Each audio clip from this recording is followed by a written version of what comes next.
La lluvia caía con violencia, transformando las calles de la periferia en ríos de lodo oscuro. Dentro del coche de lujo, el silencio era aún más aterrador que el ruido de la tormenta. El motor, que antes rugía con la fuerza de un animal salvaje, ahora estaba mudo. Isabela intentó arrancar de nuevo y de nuevo, nada. Solo el sonido inútil del motor de arranque y los bips electrónicos que parpadeaban en el panel, muriendo poco a poco. Estaba sola, en medio de la noche, en un barrio que sus guardaespaldas le habían advertido que nunca cruzara. Las luces del coche parpadearon una última vez y se apagaron, sumergiéndola en una oscuridad casi total, rota solo por los relámpagos que iluminaban la escena de su desesperación. El pánico, frío y pegajoso, comenzó a subir por su garganta. Se encogió en el asiento de cuero, el vestido de seda caro pegándose a su piel. Se había escapado. Después de otra pelea, otra humillación, simplemente se subió al coche y condujo sin rumbo, solo para saborear la libertad por unos minutos. Pero la libertad se había transformado en una trampa. Su móvil, que Julián insistía en monitorizar, no tenía batería. Estaba atrapada, una prisionera en su propia jaula dorada y ahora rota. Miró por la ventana y vio las calles desiertas, las casas sencillas con las luces apagadas. El miedo que sentía por su prometido se mezcló con el miedo a ese lugar desconocido. Nunca se había sentido tan vulnerable, tan completamente sola en toda su vida. Era una pesadilla. Fue cuando la vio. Al otro lado de la calle, en medio de la oscuridad, una única luz amarilla brillaba, viniendo de la puerta abierta de un garaje. Taller mecánico, El Legado. El letrero, antiguo y medio oxidado, era lo único que prometía alguna esperanza en ese fin del mundo. Su primer instinto fue de miedo. Un taller abierto a esa hora, en ese barrio, podría ser peligroso, pero la alternativa era quedarse allí, encerrada en el coche, esperando lo que sea que la noche pudiera traer. O peor, esperando que Julián la encontrara. Con el corazón latiendo descontroladamente, tomó una decisión. Respiró hondo, abrió la pesada puerta del coche y corrió bajo la lluvia torrencial hacia esa pequeña luz de esperanza. Dentro del taller, el olor a grasa y café fuerte se mezclaba con el sonido de la lluvia y de una radio antigua que tocaba una ranchera. Mateo estaba terminando de arreglar el motor de un coche viejo, el trabajo que lo mantenía a él y a su hermana menor, Ana. Estaba cansado, le dolía el cuerpo, pero le gustaba trabajar hasta tarde, en el silencio de la noche. Era el legado de su padre, ese taller, y lo honraba con cada tornillo que apretaba. Fue cuando oyó el sonido de pasos apresurados y vio la silueta de una mujer parada en la entrada, empapada y temblando. Dejó lo que estaba haciendo, se limpió las manos sucias de grasa en un trapo y la miró, sorprendido. Parecía un pájaro exótico que había caído del cielo en medio de su garaje. Lo primero que Mateo notó no fue el vestido caro, sino el miedo en sus ojos, un miedo real, profundo. No vio a una millonaria, vio a una persona en apuros.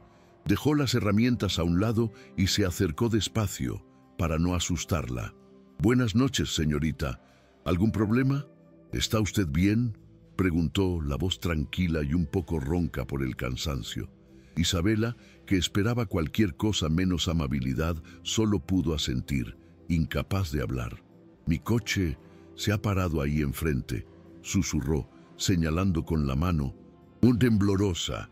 Mateo miró el coche de lujo parado en medio de la calle como una nave espacial varada y entendió.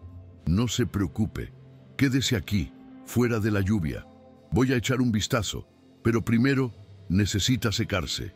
La guió hacia la pequeña área que servía como su oficina, un cubículo con una mesa de metal, una silla de plástico y paredes cubiertas de calendarios antiguos de proveedores. Era un mundo que no podía ser más diferente al de ella. Cogió una toalla limpia, pero gastada, de su armario y se la entregó. Isabela dudó por un segundo, mirando la tela sencilla, pero el frío era tanto que aceptó, agradecida. Mientras se secaba, observaba ese lugar. Estaba desordenado, ruidoso, con olor a trabajo duro, pero, extrañamente, no se sentía amenazada. Por primera vez esa noche sintió una pizca de seguridad. Ese hombre, con su mono sucio de grasa, irradiaba una calma que la desarmó por completo. «¿Acepta un café? Está recién hecho», le ofreció, señalando un termo sobre la mesa. Sin esperar respuesta, cogió una taza desportillada, con el logotipo de una marca de aceite, y la llenó con el líquido negro y humeante. Se la entregó. Las manos de ella, finas y con uñas perfectamente hechas, temblaban un poco al sostener la taza caliente. Dio un sorbo. El café era fuerte, amargo, sin azúcar, nada parecido a los capuchinos llenos de espuma que solía beber. Pero en ese momento fue lo mejor que había probado en su vida. Era caliente, real. Ese simple acto de amabilidad, un café en una taza desportillada, fue más reconfortante que cualquier palabra vacía que solía escuchar en su mundo. Mientras ella bebía el café, Mateo fue hacia el coche con un paraguas grande. Isabela lo observaba desde la puerta del taller. La lluvia, la luz amarilla, el hombre trabajando en silencio. La escena era casi poética en su sencillez. Miró alrededor del taller. Había una foto descolorida en la pared. Un hombre mayor, con la misma sonrisa amable de Mateo, junto a un niño. El padre, supuso, y al lado, un dibujo infantil de un coche con la firma «Para el mejor hermano del mundo». Ese taller no era solo un negocio, era la casa de alguien, un lugar con historia, con amor, un calor que nunca sintió en sus apartamentos de lujo, fríos e impersonales. Y entonces el recuerdo de la pelea volvió con toda su fuerza. La voz de Julián, fría y cortante, resonando en su mente. La había humillado delante de amigos, en una cena de gala. «No eres nada sin mí, Isabela. Eres una muñeca, bonita y vacía, y es bueno que lo recuerdes». Sus palabras eran como latigazos. Su huida no había sido un capricho. Había sido un acto de supervivencia, un intento desesperado por respirar. Y ahora, allí, en medio de la grasa y el ruido, en ese taller de barrio, estaba respirando un aire que no era enrarecido. Era un aire real. Y, por primera vez, se dio cuenta de lo asfixiante que era su vida. Mateo volvió, con el rostro mojado por la lluvia. «No ha sido nada grave», dijo, con una sonrisa. «El alternador. Es un problema común en ese modelo cuando entra agua. Puedo arreglarlo, pero tardará un ratito». No intentó inventar un problema más complicado para cobrar más caro, como ella estaba acostumbrada. Su honestidad era desconcertante. «Mientras tanto, póngase cómoda. Puede sentarse. La silla no es muy cómoda, pero es lo que hay». Volvió al coche, y el sonido de las herramientas rompiendo el silencio de la noche era, para Isabela, una melodía de seguridad. Se sentó, sintiendo el cansancio y el miedo disiparse poco a poco, reemplazados por una extraña sensación de paz. Mientras él trabajaba, conversaron un poco. O mejor dicho, él habló, y ella escuchó. Habló de su hermana, Ana, a la que estaba criando desde que murieron sus padres. Habló del sueño de ella de ser veterinaria. Habló del orgullo que sentía por el taller, el legado de su padre. No le preguntó nada sobre ella, de dónde venía, a dónde iba. Simplemente llenó el silencio con su vida sencilla, honesta. E Isabela escuchaba fascinada. Estaba escuchando la historia de un hombre de verdad, un hombre con responsabilidades, con amor, con un propósito, todo lo que Julián era. La reparación tardó casi 2 horas. Cuando terminó, Mateo se limpió las manos y se acercó a ella. «Listo, está como nuevo. La llevará a casa sana y salva». Llegó el momento que Isabela temía, la cuenta. Ya estaba sacando la tarjeta de crédito de su bolso, esperando una cifra absurda, una explotación por la situación de emergencia. Mateo, sin embargo, cogió un bloc de notas y un bolígrafo. Garabateó algunos números, el precio de la pieza, una cantidad por la mano de obra. El total era tan bajo, tan ridículamente justo, que ella pensó que se había equivocado. ¿Eso es todo?, preguntó incrédula. Es el precio justo, respondió él simplemente. Ella insistió en pagar más. Por favor, acéptelo. Por el café, por la ayuda, por haber estado abierto hasta tarde. Sacó un fajo de billetes del bolso. Una cantidad que para ella era calderilla, pero que para él era el beneficio de una semana. Mateo miró el dinero, luego a ella y negó con la cabeza. No hace falta, señorita. Solo he hecho mi trabajo. Guarde su dinero. Solo conduzca con cuidado. La carretera todavía está mojada. Su negativa la sorprendió más que nada. En su vida, todo tenía un precio. Pero la amabilidad de ese hombre, al parecer, no estaba en venta. Se sintió pequeña y al mismo tiempo inmensamente agradecida. La tormenta había pasado. Cuando Isabela salió del taller, el aire estaba limpio y olía a tierra mojada. Entró en su coche, que ahora funcionaba perfectamente. Antes de irse, miró una vez más el taller, a Mateo, que ya había vuelto a su trabajo, bajo la luz amarilla. No sabía su nombre, no sabía casi nada de él, pero sentía que lo conocía más que a cualquier persona de su círculo de amistades ricas. Ese encuentro, en esa noche terrible, había sido como un faro en la oscuridad. Encendió el coche y condujo lentamente, no hacia un destino, sino lejos de una vida y hacia algo que todavía no entendía. Llegó a su apartamento de lujo, en lo alto de un rascacielos de cristal, sintiéndose una extraña en su propia casa. El silencio allí era diferente al del taller. Era un silencio frío, vacío.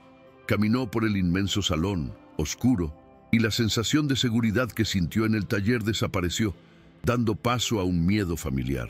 Fue cuando las luces se encendieron, y él estaba allí, Julián, sentado en un sillón en un rincón, como un depredador esperando a su presa.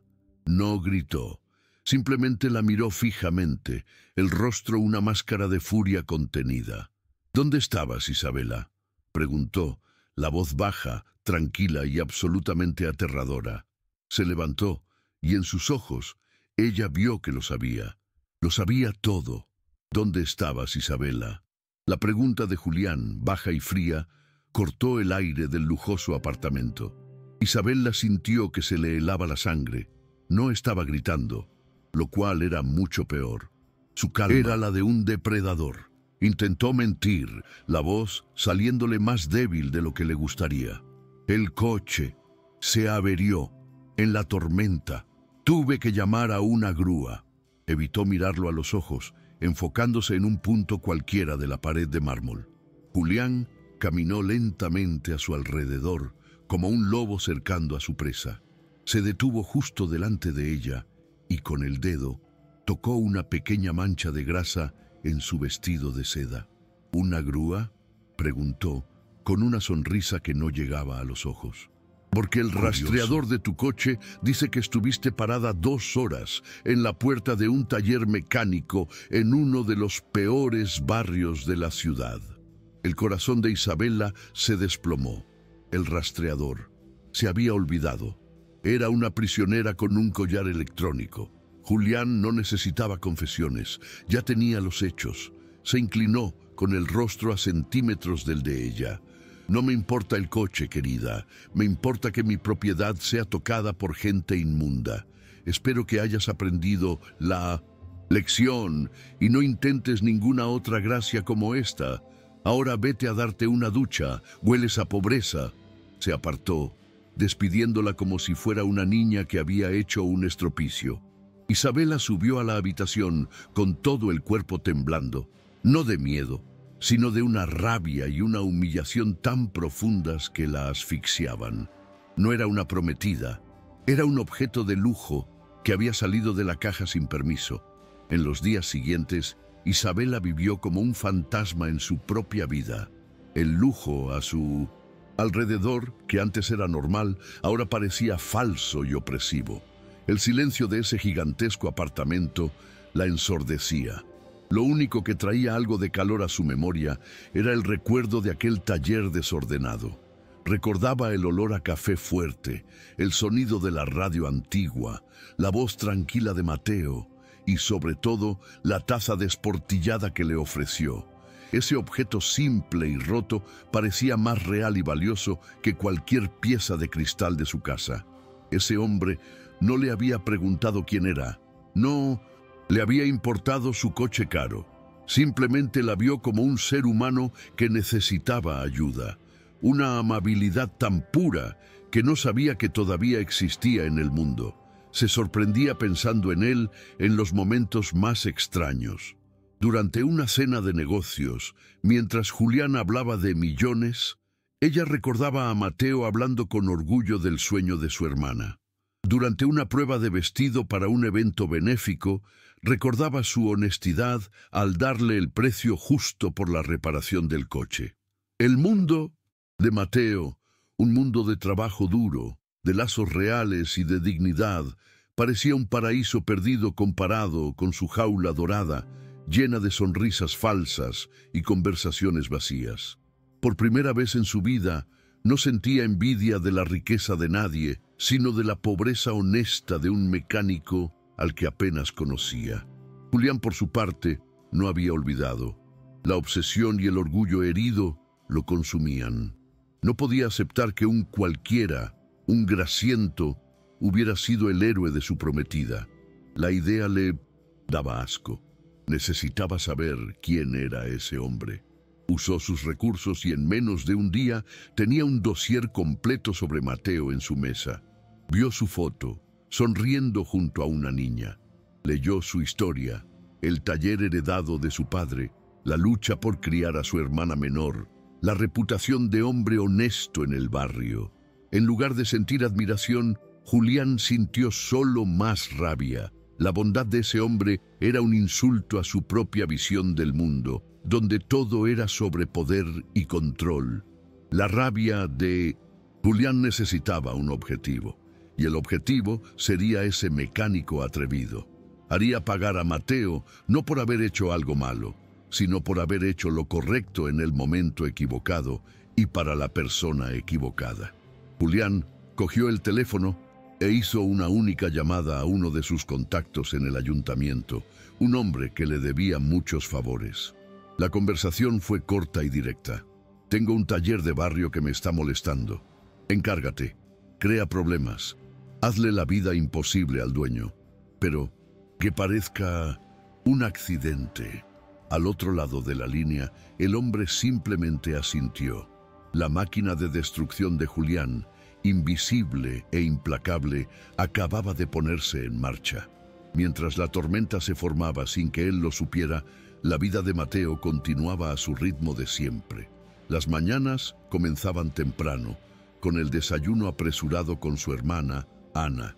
La ayudaba con los deberes de matemáticas, una asignatura que ella odiaba, y la escuchaba hablar sin parar de los perros y gatos que soñaba con salvar algún día cuando fuera veterinaria. «Vas a ser la mejor veterinaria del mundo, Anita», le decía, alborotándole el pelo.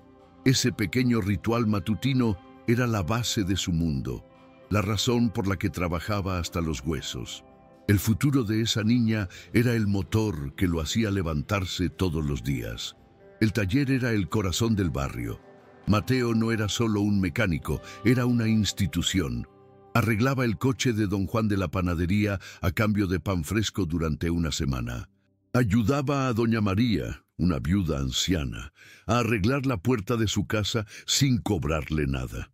Todos lo conocían, todos confiaban en él. Su honestidad era legendaria. Si el problema era una pieza de 10 euros, cobraba 10 euros, aunque supiera que la mayoría de los clientes no entenderían nada de mecánica y podría cobrar 100. Mi padre me enseñó que un negocio no se construye engañando a la gente, sino ayudándola, solía decir. Y vivía según ese lema todos los días. Todavía recordaba a la mujer del coche de lujo, La imagen de ella, asustada y empapada, no se le iba de la cabeza. Esperaba que hubiera llegado bien a casa. Sintió pena por ella. Había una tristeza en sus ojos que el dinero y la ropa cara no podían ocultar. Parecía una persona solitaria, perdida. Le contó la historia a su hermana, omitiendo la parte del vestido de seda y del coche que valía más que su casa. Pobrecita, me dio pena. Parecía que estaba huyendo de algo, dijo. Ana lo miró con admiración. Siempre ayudas a todo. El mundo, hermanito. Eres mi héroe. Mateo solo sonrió, cohibido. No se veía a sí mismo como un héroe, solo como alguien que hacía lo correcto. Fue un martes cuando comenzó el infierno. Un inspector del ayuntamiento, un hombre con cara avinagrada y aire de autoridad, apareció en el taller. Inspección sorpresa, dijo, sin siquiera dar los buenos días.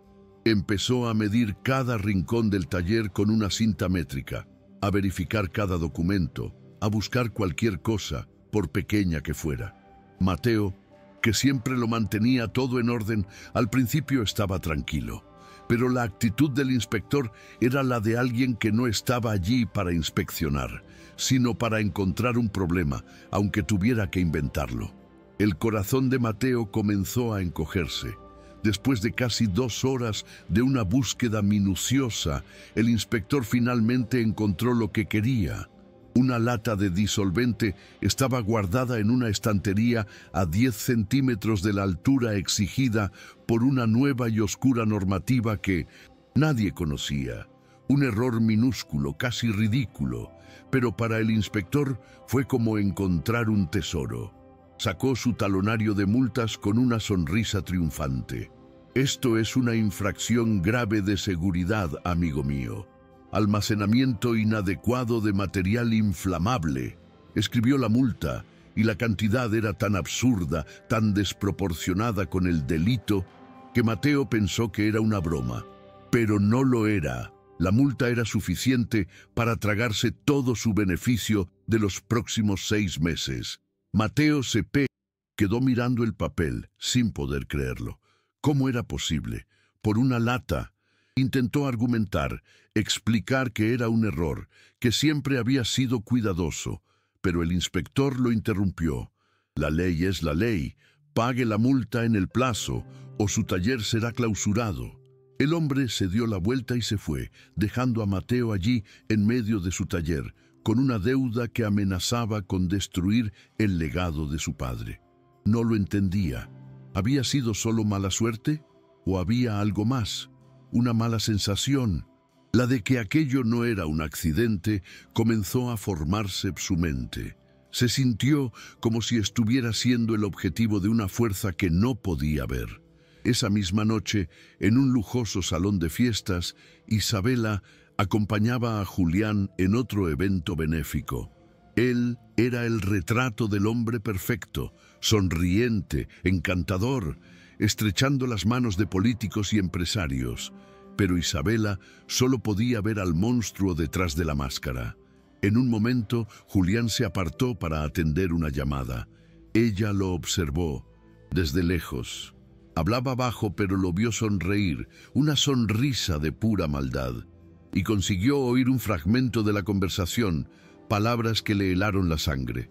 «Sí, una multa bien gorda para empezar», dijo Julián riendo. «Vamos a ver cómo se las arregla nuestro héroe de barrio. Aprenderá a no tocar lo que es mío». El mundo de Isabela se detuvo. La multa, el héroe de barrio, tocar lo que es mío. No había ninguna duda. Estaba hablando de Mateo. La mala suerte del mecánico no era mala suerte. Era un ataque, una venganza fría y calculada. Y la culpa era de ella. El buen hombre que la ayudó en su momento de mayor desesperación estaba siendo castigado por su amabilidad. Miró a Julián, que ahora volvía a la mesa sonriendo como si nada hubiera pasado, y sintió un asco tan profundo, una rabia tan intensa, que por un momento pensó que iba a gritar allí mismo, delante de todos. Se sintió cómplice. Su silencio, su miedo, la convertían en parte de esa crueldad. Mientras ella estaba allí, bebiendo champán caro, El hombre que la salvó estaba en ese preciso momento probablemente sin dormir, preocupado por una multa injusta que no sabía cómo pagar. La imagen de él, con su sonrisa cansada y su taza de café desportillada, volvió a su mente, y supo que ya no podía quedarse parada, mirando. No sabía cómo, pero tenía que hacer algo. El miedo que la había paralizado durante tanto tiempo comenzó a transformarse en otra cosa, una furia silenciosa que exigía acción. La presión continuó en los días siguientes. De repente, los proveedores de piezas de Mateo comenzaron a llamar uno por uno, cancelando sus contratos. Las excusas eran vagas: problemas de logística, cambio en la política de la empresa. Eran mentiras, y él lo sabía. Alguien estaba cortando sistemáticamente sus líneas de suministro, intentando asfixiarlo, impedirle trabajar. Su taller, que siempre había estado tan concurrido, comenzó a quedarse vacío. Los clientes llegaban, pero no tenía las piezas para hacer las reparaciones. Lo estaban desangrando poco a poco, de forma lenta y cruel. La desesperación comenzó a ocupar el lugar de la confusión. Isabela, por su parte, comenzó a actuar en secreto. Usó el tiempo en que Julián estaba fuera en reuniones para hacer su propia investigación. Con una excusa cualquiera, consiguió el nombre completo de Mateo, del guardia de seguridad del edificio. Usando un ordenador anónimo en una biblioteca pública, empezó a investigar. Descubrió lo de la multa, lo de los proveedores. Cada nueva información era una prueba más del ataque de Julián. La telaraña que él estaba tejiendo alrededor de Mateo era compleja y extensa, pero al investigar las empresas fantasma que mencionaban los proveedores, empezó a notar un patrón, un nombre que se repetía en los consejos de administración. Era un nombre que conocía muy bien. El vecindario de Mateo empezó a darse cuenta de que algo iba mal. Don Juan de la panadería le preguntó por qué el taller estaba tan tranquilo. Doña María notó la mirada preocupada de Mateo. La noticia de la multa y de los problemas con los proveedores se extendió por el barrio.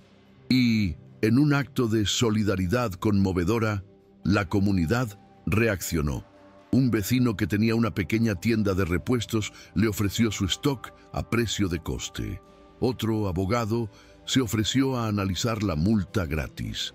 No podían luchar contra la fuerza invisible que atacaba a Mateo, pero podían formar un escudo de amistad a su alrededor.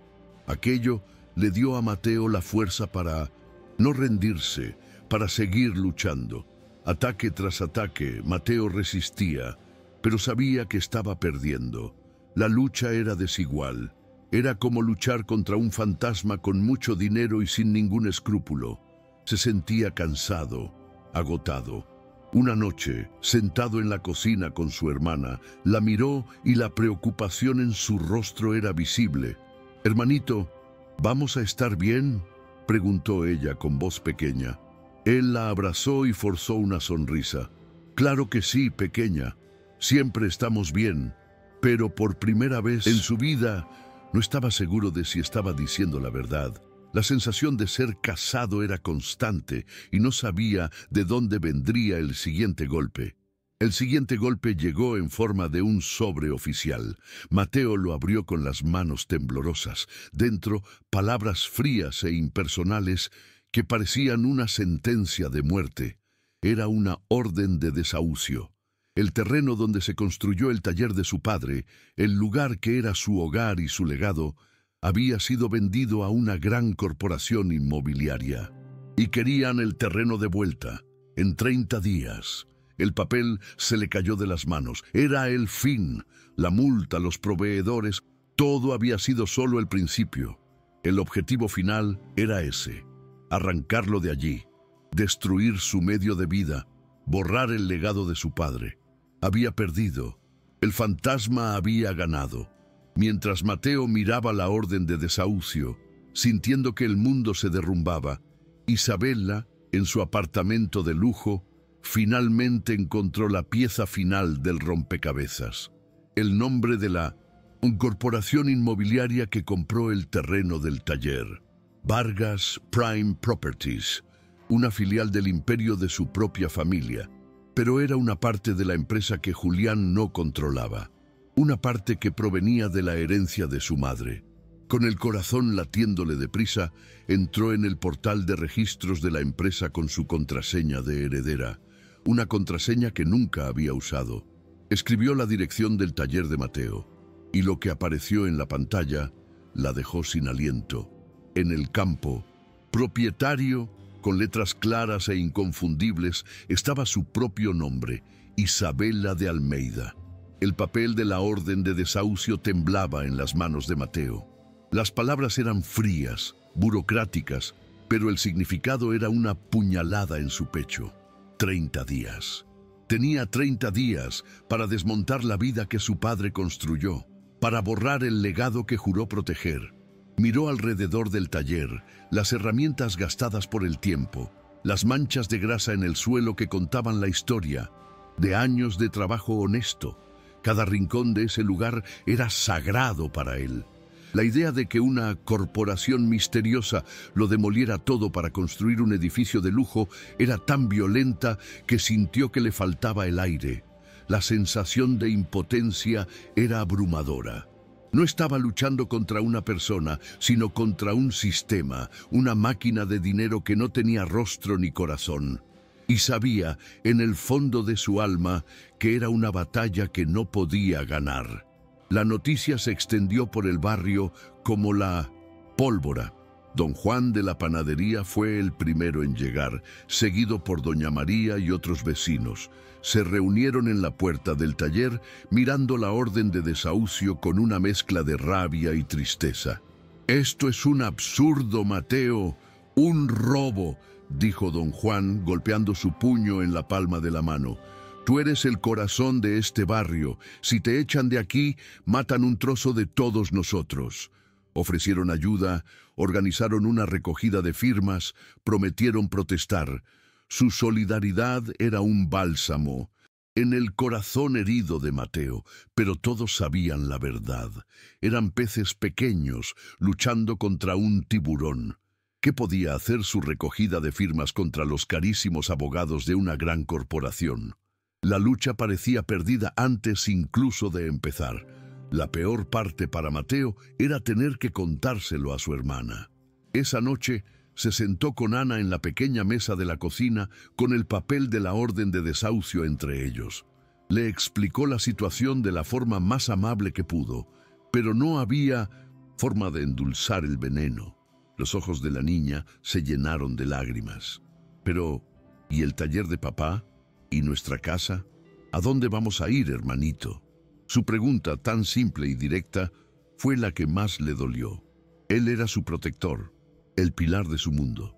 Y por primera vez no tenía una respuesta, simplemente la abrazó, tragándose su propia desesperación. «No te preocupes, pequeña, encontraremos una solución. Te lo prometo», dijo, pero la promesa sonó vacía incluso para él. Mientras Mateo se enfrentaba a su infierno personal, Isabela vivía el suyo. La pantalla del ordenador, con su nombre como propietaria del terreno, parecía quemarle los ojos. La habían utilizado. Julián, en su crueldad, había usado su patrimonio, la herencia de su madre, para destruir al hombre que la ayudó. La manipulación era tan profunda, tan perversa, que le dio náuseas. Entendió que Julián no solo la veía como una propiedad, sino como un arma que podía usar sin que ella lo supiera. El miedo que sentía por él comenzó a transformarse en un odio frío y calculador. La imagen del rostro cansado de Mateo se mezcló con la de la sonrisa amable de su padre, y supo que el tiempo de esconderse había terminado. Pasó la noche en vela, la mente trabajando frenéticamente. El miedo todavía estaba allí, una voz susurrando en su oído sobre lo que Julián podría hacerle si lo desafiaba. Él controlaba sus finanzas, sus contactos, su vida social. Era una prisionera, aunque la jaula fuera de oro. Pero la imagen de Mateo, perdiéndolo todo por su culpa, era más fuerte que el miedo. La amabilidad de él, esa noche de tormenta, había sido una semilla, y ahora, regada por la injusticia, esa semilla estaba brotando como un coraje que no sabía que poseía. Ya no era la damisela en apuros, era la dueña del castillo, y era hora de que el dragón aprendiera quién mandaba. El plan comenzó a formarse. Necesitaba ayuda de alguien fuera del círculo de control de Julián. Se acordó del doctor Almeida, el antiguo abogado de su familia, un hombre en quien su padre confiaba con los ojos cerrados y a quien Julián había apartado por considerarlo viejo y sentimental. Encontró su número en una agenda antigua de su madre. La llamada fue arriesgada, hecha desde un teléfono público en una calle concurrida, para que no pudiera ser rastreada. La voz del viejo abogado al otro lado de la línea fue un alivio. «Isabela, hija mía, pensé que te habías olvidado de mí». «Nunca me he olvidado, doctor», dijo ella, «y necesito su ayuda. Necesito saber el alcance de mi poder». Mientras Isabela se movía en las sombras, Julián saboreaba su victoria. Estaba en una cena con otros magnates, con el ego inflado, la sonrisa arrogante. Se jactaba de su nuevo proyecto, un rascacielos de lujo que se construiría en una zona prometedora. Había un taller cayéndose a pedazos allí, un antro de grasa y gente pobre, decía riendo. Pero me las arreglé para limpiar el terreno. Pronto, ese lugar tendrá el valor que se merece. Sus amigos reían. Con él, brindando por el poder del dinero que aplastaba a los débiles. Se sentía invencible, el rey del mundo, completamente ajeno al hecho de que la reina estaba, en ese preciso momento, afilando la espada que le cortaría la cabeza. Julián llegó a casa esa noche y encontró a Isabela esperándolo en el salón. Llevaba uno de sus elegantes vestidos, el rostro tranquilo, sereno. El cambio en su actitud lo intrigó. «Querido», dijo ella con una voz dulce que lo desarmó, «he oído hablar de tu nuevo proyecto, un edificio de lujo. Suena fascinante». Julián, presuntuoso, comenzó a jactarse de los detalles, del beneficio que obtendría, de lo listo que había sido al adquirir el terreno a un precio bajo. No se dio cuenta de que no se estaba jactando ante su sumisa prometida, sino que estaba confesando su crimen a la jueza de su propio caso. Isabela escuchaba todo, cada palabra una nueva capa de combustible en su furia. «¿Y qué ha pasado con la gente que estaba allí? ¿El taller ese?», preguntó, con falsa inocencia. Julián se encogió de hombros. «Ah, ¿ellos? Tendrán que encontrar otro lugar para ensuciar de grasa. No es mi problema. Así funciona el progreso, querida. Los fuertes sobreviven». Su cruel filosofía, dicha con tanta naturalidad, fue la confirmación final para Isabela. Ese hombre no tenía redención. Era un depredador, y ella había sido su presa durante demasiado tiempo. Le sonrió, una sonrisa que no llegó a los ojos. «Eres brillante, Julián. Realmente brillante». Ironía dijo, pasó completamente desapercibida para él. La guerra estaba declarada, pero solo uno de los bandos lo sabía. El encuentro de Isabela con el doctor Almeida fue secreto, en un pequeño café antiguo en el centro de la ciudad. El viejo abogado abrió una carpeta sobre la mesa y lo que le mostró la dejó sin aliento.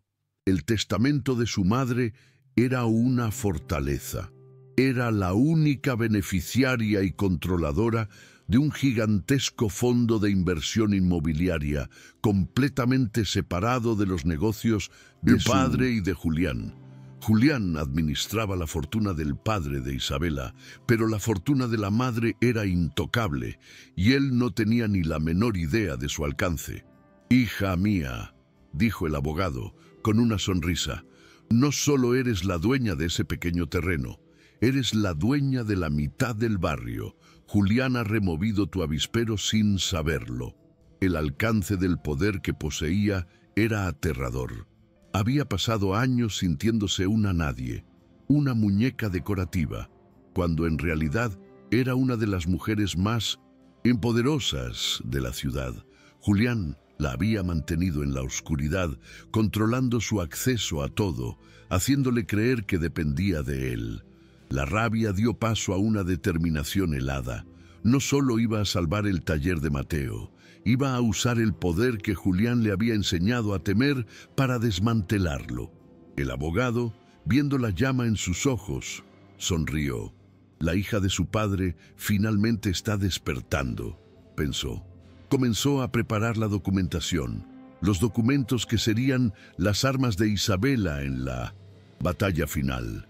Mientras tanto, el plazo de 30 días se agotaba. El taller de Mateo estaba casi vacío. Con la ayuda de los vecinos, empezó a empaquetar las herramientas en cajas de cartón. Cada destornillador, cada alicate, parecía pesar 1 tonelada. Eran las herramientas de su padre, las mismas que usó para enseñarle el oficio a su hijo. Empaquetar aquello era como enterrar a su padre por segunda vez. La tristeza era tan profunda que apenas podía respirar. Estaba perdiendo más negocio. Estaba perdiendo su identidad, su historia, y la peor parte era no saber por qué. Era un buen hombre, un trabajador honesto. ¿Qué mal había hecho para merecer eso? La hermana de Mateo, Ana, veía el sufrimiento de su hermano y se le encogía el corazón. Intentaba animarlo, hacía bromas, pero veía cómo la luz en sus ojos se apagaba cada día. «No te pongas así, hermanito. Empezaremos de nuevo en otro sitio», le decía. Pero ambos sabían que no era tan simple. Un taller como ese no se construye de la noche a la mañana. Exige confianza, clientela, una vida entera de dedicación. La corporación no solo les estaba quitando un terreno, les estaba robando su futuro. La injusticia de la situación era lo que más dolía, la sensación de ser aplastado por ser pequeño. Mateo miró la foto de su padre en la pared.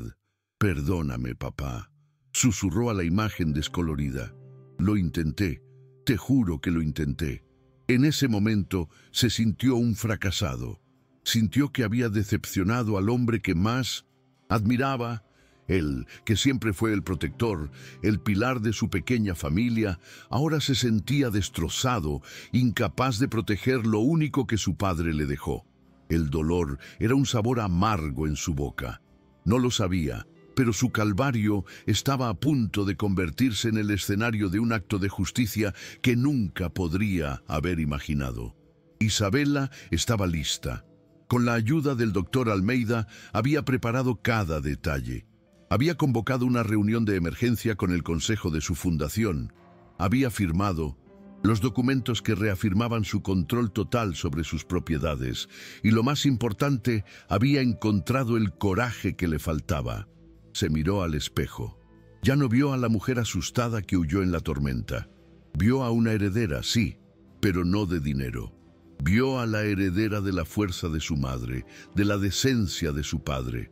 Sabía que el enfrentamiento con Julián sería brutal, pero por primera vez en su vida no tenía miedo. Julián, en su arrogancia, no se dio cuenta de nada. Estaba demasiado ocupado planeando el día del desahucio, que para él sería una celebración.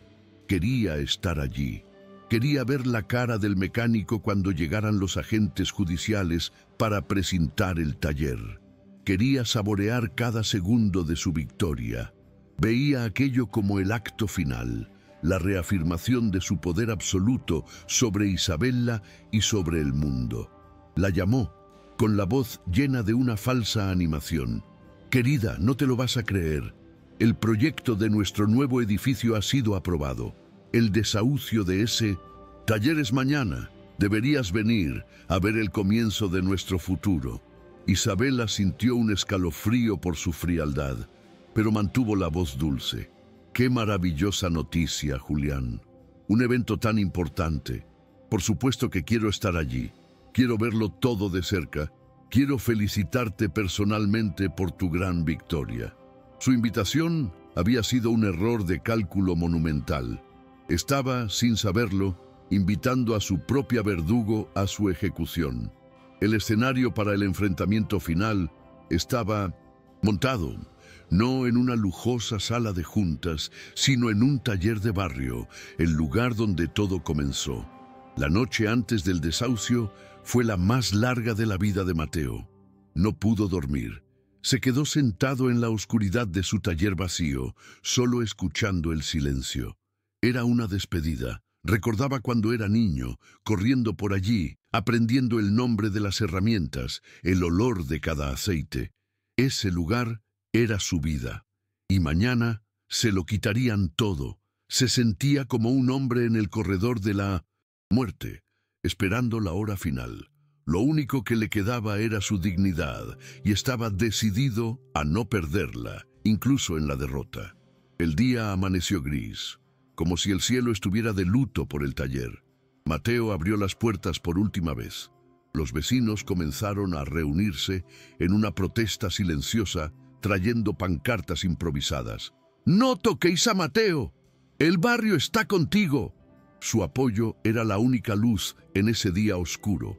Mateo se lo agradeció con los ojos llorosos. Ya no estaba solo en su dolor. Estaba rodeado de su verdadera familia, la comunidad que había ayudado a construir con sus actos de bondad. Entonces llegaron. Primero, los agentes judiciales, con sus rostros impasibles. Luego, un coche negro, de donde bajó Julián, con una sonrisa de depredador en el rostro, listo para el espectáculo. Miró a Mateo, a los vecinos, con un desprecio visible. Su victoria era completa, pero justo detrás de su coche se detuvo otro vehículo, un sedán elegante, pero discreto, y de él Isabela bajó. No llevaba un vestido de seda, sino un traje sobrio, el pelo recogido, el rostro serio, y no estaba sola. A su lado caminaba el doctor Almeida y un equipo de abogados. La expresión en el rostro de Julián cambió de triunfo a una confusión total. ¿Qué hacía ella allí? ¿Y quiénes eran esas personas? La confusión en el rostro de Julián fue instantánea cuando vio a Isabela bajar del coche. ¿Qué hacía ella allí? La había invitado a su celebración, pero no de esa manera. No con un traje y serio, no con un equipo de abogados de aspecto formal. Dio un paso hacia ella, la sonrisa arrogante ya convirtiéndose en un ceño de irritación. «Isabela, qué sorpresa, ¿has venido a ver el espectáculo?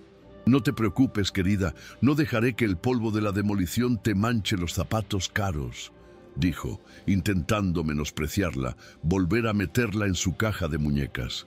Intentó cogerle del brazo para guiarla como a una propiedad, pero ella se apartó con un movimiento firme, un gesto de repulsa que lo dejó atónito y con la mano suspendida en el aire. La primera señal de que la mujer que conocía ya no estaba allí. Mateo, desde el otro lado del pequeño patio del taller, observaba la escena sin entender absolutamente nada. La mujer de la tormenta. Era ella. Pero ¿qué hacía allí el día de su desahucio? ¿Y por qué el hombre cruel que la acompañaba parecía ser el mismo que había visto en fotos de revistas de negocios? El magnate Julián. Las piezas del rompecabezas en su mente eran confusas y no encajaban. Vio la forma en que ella se apartó de su toque, la fuerza en su postura. La mujer frágil y asustada de esa noche lluviosa había desaparecido. En su lugar había una extraña, una figura de poder que no podía descifrar. Los vecinos, que antes gritaban consignas, ahora estaban en silencio, simplemente observando el desarrollo de ese drama inesperado. Isabela ignoró a Julián como si fuera un mueble. Sus ojos no estaban en él, sino en los dos agentes judiciales que sostenían la orden de desahucio. Caminó con una calma que parecía imposible, sus zapatos de tacón haciendo un sonido firme en el suelo de cemento. «Señores, buenos días. Mi nombre es Isabela de Almeida. Creo que hay un gran malentendido aquí», dijo, la voz clara y fuerte, sin ningún rastro del miedo que Julián estaba acostumbrado a oír. El doctor Almeida, su abogado, dio un paso adelante, abriendo una carpeta de cuero y sacando una pila de documentos con sellos y firmas. La autoridad que emanaba de ella y de su Equipo hizo que los agentes dudaran, mirando del papel en sus manos a esa mujer misteriosa. Julián, furioso por la insubordinación, intentó retomar el control. «No le hagan caso. Mi prometida está pasando por un momento emocionalmente inestable. No sabe lo que dice», dijo, intentando desacreditarla, pintarla como a una mujer histérica y confusa. «Este terreno pertenece a mi corporación y tenemos una orden judicial. Por favor, procedan con su trabajo». Pero sus palabras, que siempre habían sido ley, ahora sonaban vacías. La calma de Isabela era más poderosa que su rabia. Ni siquiera lo miró. Simplemente hizo una señal al doctor Almeida, que entregó los documentos al agente judicial principal. «Le aconsejo que lea esto con atención», dijo el viejo abogado con una sonrisa tranquila. El agente cogió los papeles, con el ceño fruncido por la confusión. Empezó a leer, y a medida que leía, sus ojos se abrían de par en par. Miró de la escritura de la propiedad al rostro de Isabela, y luego de vuelta a la escritura. El nombre era el mismo. Carraspeó, claramente incómodo. «Señor Julián, estos documentos afirman que la única propietaria legal de este y de todos los solares adyacentes en esta manzana es la señora Isabela de Almeida». La frase cayó en el aire como una bomba. Julián soltó una carcajada, pero el sonido era hueco, lleno de pánico. «Esto es ridículo, es un fraude. Ese mecánico debe haberla engañado, manipulado», señaló con un dedo acusador a Mateo, que lo miró completamente atónito. La paciencia de Isabela finalmente se agotó. Se giró hacia Julián y por primera vez lo encaró, pero no con miedo, con pena. «¿Manipulación, Julián? ¿Quieres hablar de manipulación?», dijo con voz cortante. «¿Quieres contar a todos cómo usaste una filial del fondo de herencia de mi madre, un fondo que no tienes derecho a tocar, para comprar esta propiedad a mis espaldas? ¿Pensaste que nunca me enteraría? ¿Pensaste que era tan estúpida, tan ciega, mi que propio dinero para destruir la vida de un hombre inocente?» Cada pregunta era una bofetada, exponiendo su juego sucio delante de todos. El vecindario, que antes estaba confuso, ahora empezaba a entender la profundidad de la maldad de ese hombre. Continuó, la voz subiendo un tono, llena de una furia justa que había guardado durante años. «Has perseguido a este hombre, Julián. Has amañado inspecciones, le has cortado los proveedores, lo has asfixiado poco a poco. ¿Y por qué? Porque me ayudó, porque me mostró una pizca de amabilidad en una noche en que estaba aterrorizada. Tu arrogancia es tan grande, tu ego es tan frágil, que un simple acto de bondad de un buen hombre fue suficiente para que quisieras destruirlo». Miró a Mateo, y en su mirada había una disculpa silenciosa. Mateo finalmente lo entendió todo. La persecución, la mala suerte, la orden de desahucio, todo por esa noche, por una taza de café. La revelación era tan absurda que casi se rió de desesperación. Julián estaba sin palabras, expuesto, humillado públicamente de una forma que nunca imaginó posible. Miró a su alrededor y vio los rostros de esa gente pobre mirándolo con desprecio. El cazador se había convertido en la presa. Isabela, sin esperar respuesta, se giró de nuevo hacia el agente judicial. «Como única y legítima propietaria de este terreno», dijo, con una autoridad que parecía haber nacido con ella, «ordeno que esta orden de desahucio sea cancelada. Inmediatamente, no habrá ninguna demolición».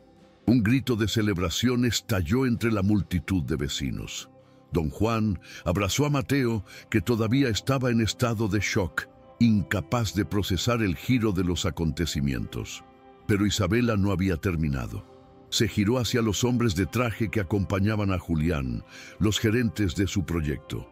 «Todos ustedes que trabajan para Vargas Prime Properties están despedidos. A partir de hoy, la empresa tiene una nueva administración», anunció. Luego miró al doctor Almeida, que asintió. El proyecto de construcción de un rascacielos de lujo en este lugar está oficialmente cancelado. Cada palabra era un clavo en el ataúd del imperio de Julián. No solo lo estaba derrotando, estaba desmantelando su poder pieza por pieza delante de todos los que intentó aplastar. Su victoria se había convertido en su mayor y más pública derrota. Entonces hizo algo que nadie esperaba. Se giró hacia Mateo y la comunidad reunida. Su voz, antes dura y llena de furia, ahora era suave, llena de una nueva promesa. «Este proyecto está cancelado», repitió, «y en su lugar, la fundación de mi familia, la fundación que mi padre creó para ayudar a la gente de bien, financiará la modernización de todos los pequeños negocios de esta manzana. Vamos a invertir en ustedes, en su comunidad. Vamos a construir, no a demoler». La propuesta era tan grandiosa, tan generosa, que un silencio atónito se apoderó de la multitud, antes de estallar en aplausos y gritos de alegría. Caminó hacia Mateo, que la miraba con una mezcla de gratitud y admiración que lo dejaba sin palabras. «Y vamos a empezar por aquí», dijo, poniendo la mano en la pared del taller. «Vamos a transformar el taller El Legado en el más moderno y mejor equipado del barrio. Porque los legados de los hombres buenos merecen ser honrados, no destruidos». Las lágrimas finalmente acudieron a los ojos de Mateo.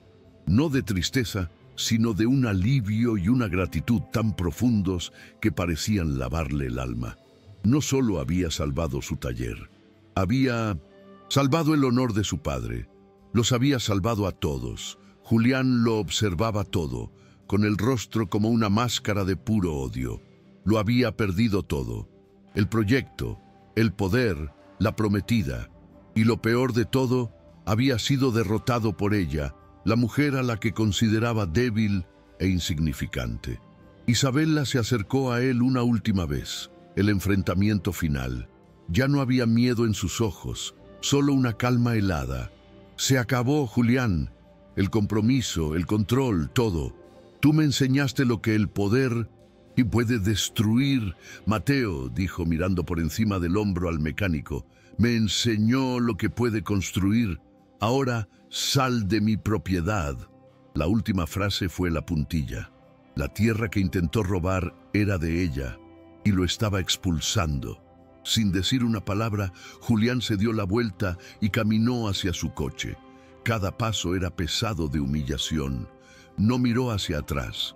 Entró en el coche y derrapó, dejando atrás la celebración de la comunidad que intentó destruir. La imagen del rostro agradecido de Mateo y de la victoriosa Isabela le ardía en la mente. El odio que sentía era algo vivo, una serpiente enroscándose en su corazón. No aceptaba la derrota. Nunca. Si no podía ganar en el campo de batalla de los negocios, ganaría de otra forma, de una forma mucho más sucia y mucho más dolorosa. Mientras la comunidad celebraba alrededor de Mateo e Isabela, Julián, ya lejos de allí, cogió el teléfono y llamó a su investigador privado, el mismo que había investigado la vida de Mateo. «Quiero que cambies el enfoque», dijo Julián con la voz baja y peligrosa. «Olvida al mecánico. Quiero todo lo que puedas encontrar sobre su hermana, la niña, Ana, colegios, amigos, rutinas, debilidades, todo. Quiero saberlo todo sobre ella». El investigador dudó, sintiendo la maldad en la orden. «Señor, solo es una niña», empezó a decir. «Haz lo que te he dicho», gritó Julián, y colgó. La guerra no había terminado, solo se había vuelto más personal. Mateo e Isabela intercambiaron una mirada en multitud, una mirada de gratitud, de respeto, el comienzo de algo nuevo. Habían ganado, creían que la batalla había terminado, pero en una oficina al otro lado de la ciudad, la verdadera guerra apenas comenzaba a planificarse. Julián miraba la primera foto que el investigador le había enviado, una foto de Ana, sonriendo, con su uniforme escolar. Si no puedo destruir lo que él tiene, susurró Julián a la imagen, destruiré a quien él ama. La promesa era una sentencia. Víctima de su venganza, la próxima ya había sido elegida. La redención de Isabela fue completa. Pasó de víctima a salvadora, no solo de un hombre, sino de toda una comunidad. Encontró su fuerza, su voz y usó su poder para el bien, honrando el legado de su familia. Rompió las cadenas que la ataban a Julián y a una vida de miedo. Pero al hacerlo, también pintó una diana en la espalda de las personas que ahora más le importaban. La victoria sobre Julián no lo había derrotado, solo lo había transformado en un monstruo aún más peligroso, uno que ahora apuntaba al corazón de Mateo, su hermana inocente. El día del desahucio, que comenzó con tanta desesperación, terminó en una celebración de esperanza. Mateo, rodeado de sus amigos y de la mujer que lo salvó de una forma tan espectacular, sintió que podía respirar de nuevo. El taller de su padre estaba a salvo. Su futuro estaba a salvo. Miró a Isabela, que sonreía mientras conversaba con doña María, y sintió una profunda admiración. Era de otro mundo. Pero su corazón, se dio cuenta, era del mismo barrio que el suyo. No sabían, no podían imaginar que su victoria solo había despertado un mal dormido, y que la paz que sentían era solo la calma antes de una tormenta mucho más oscura y personal. El sol comenzó a ponerse, pintando el cielo con los colores de la esperanza. En la calle del taller, la música comenzó a sonar. La comunidad, unida y fuerte, celebraba su improbable victoria. Mateo e Isabela, de mundos tan diferentes, se encontraron en medio de esa celebración, con una sonrisa compartida entre ellos. Pero la imagen de Julián, en su coche, con el rostro contraído por el odio, se cernía sobre esa feliz escena como una premonición. La batalla por el taller se había ganado, pero la guerra por el alma y la seguridad de sus familias apenas comenzaba. Y el próximo campo de batalla sería el corazón de una niña inocente. El polvo de la derrota de Julián apenas se había asentado y la calle del taller ya era otra. La celebración de la noche anterior se transformó en una energía de trabajo contagiosa. Isabela no perdió el tiempo. A la mañana siguiente ya estaba de vuelta, no con abogados, sino con arquitectos e ingenieros. Cumplió su promesa. El primer paso de la revitalización del barrio sería el taller El Legado. Ella y Mateo se sentaron en medio de las cajas de cartón, sobre un capó de coche viejo, y pasaron horas mirando los planos, planeando la reforma. Mateo, que entendía cada centímetro de ese lugar, daba las ideas. E Isabela, con su visión de negocios, las transformaba en realidad. Por primera vez, no eran el mecánico y la heredera, eran socios, construyendo algo juntos.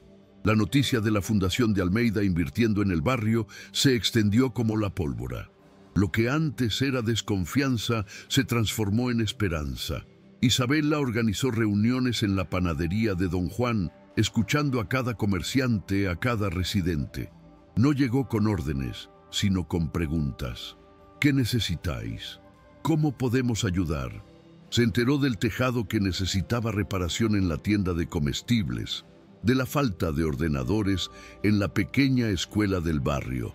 Y para cada problema, buscaba una solución, no solo con dinero, sino con planificación, involucrando a la propia comunidad en las decisiones. Estaba usando su poder no para controlar, sino para empoderar.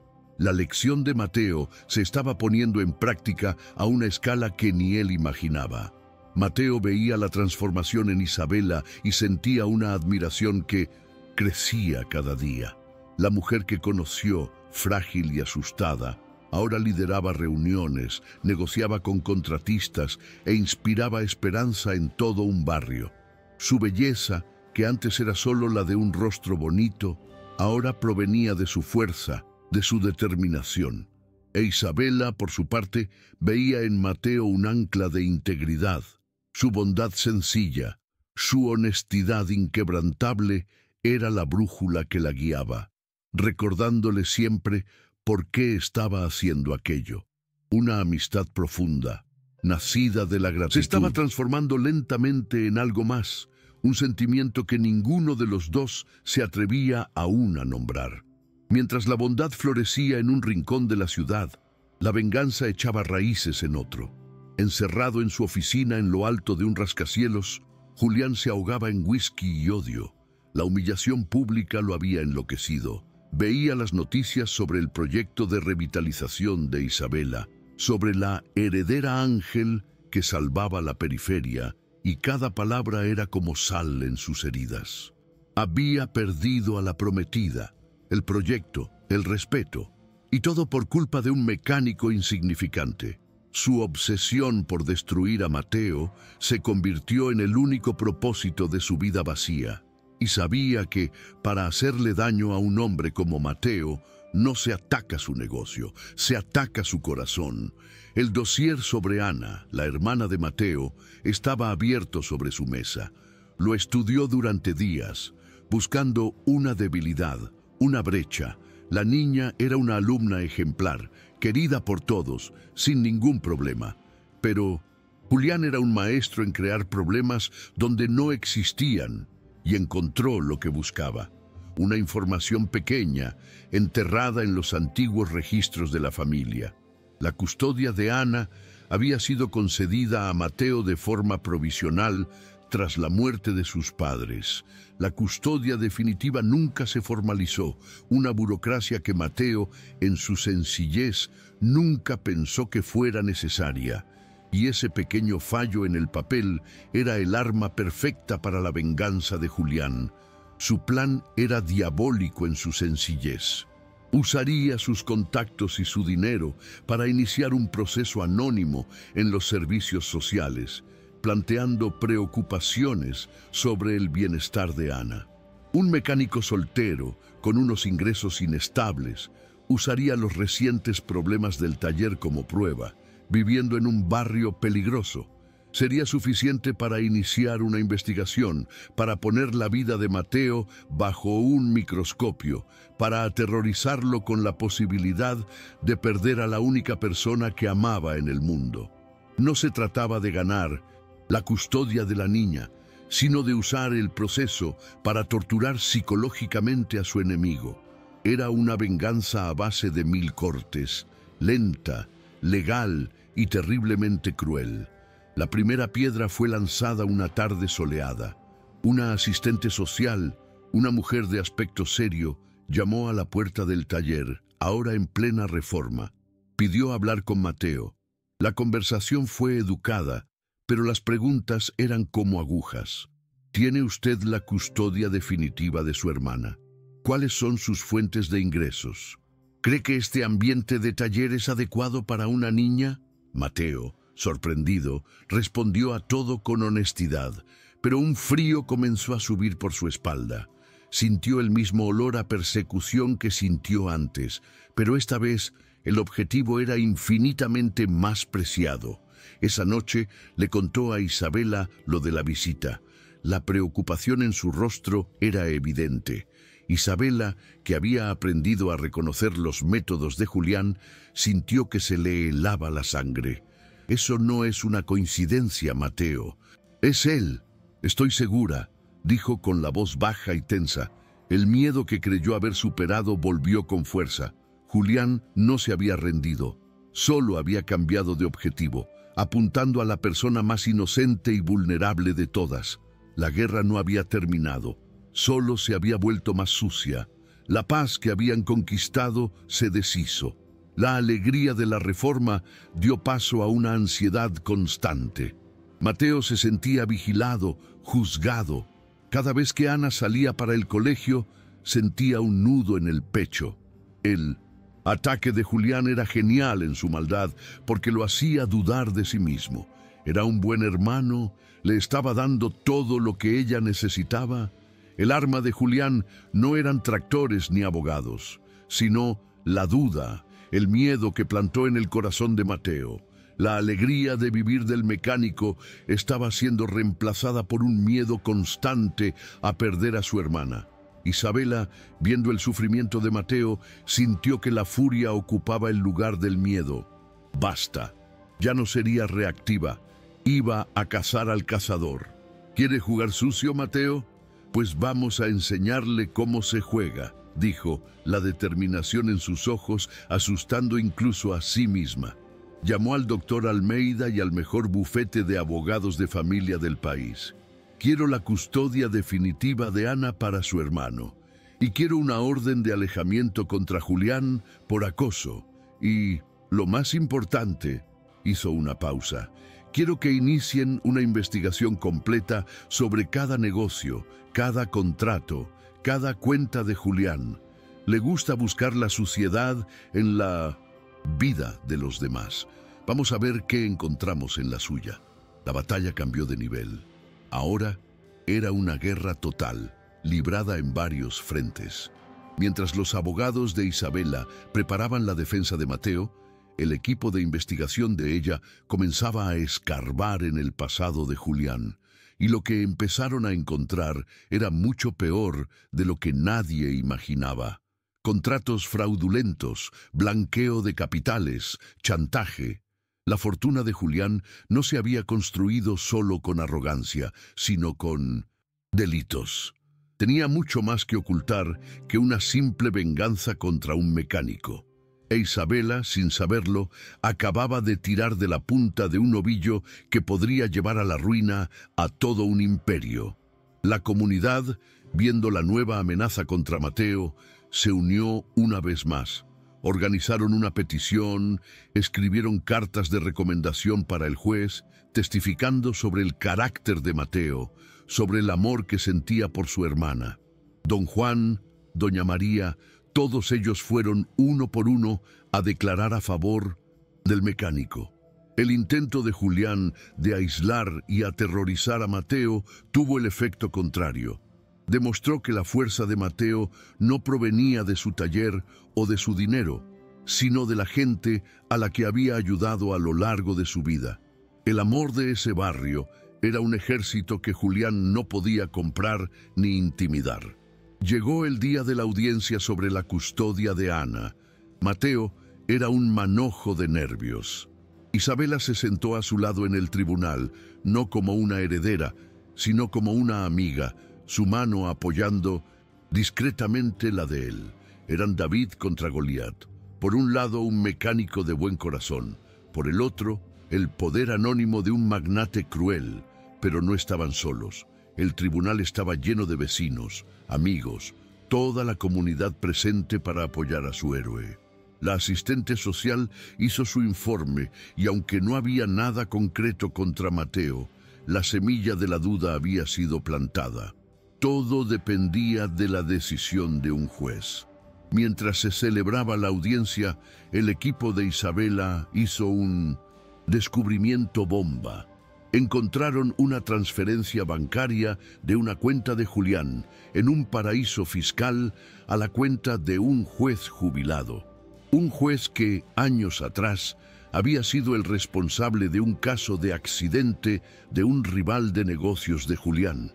Un accidente que lo quitó del medio y le abrió las puertas a Julián para hacerse con el control de un gran contrato.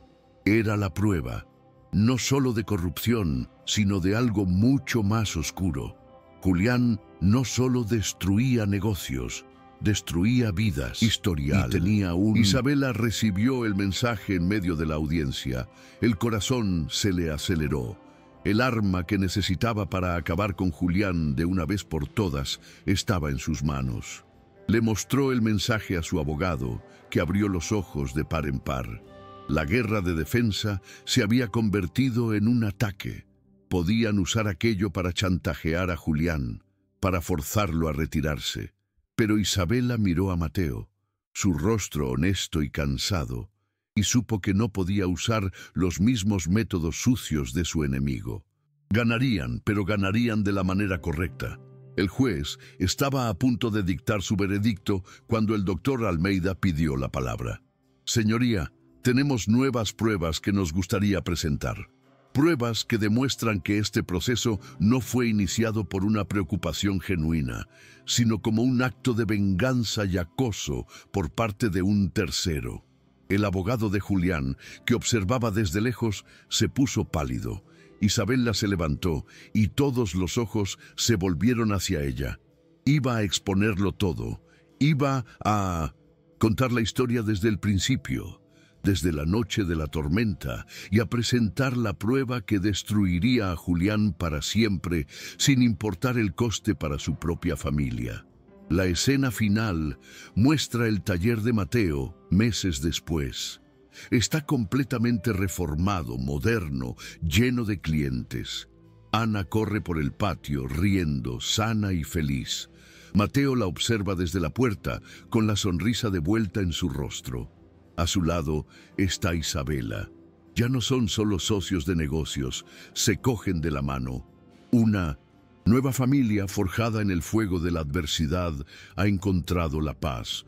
La cámara se aleja, mostrando todo el barrio revitalizado, un oasis de comunidad y esperanza. La bondad al final había vencido y el legado del padre de Mateo estaba más fuerte que nunca. Pero la guerra deja cicatrices.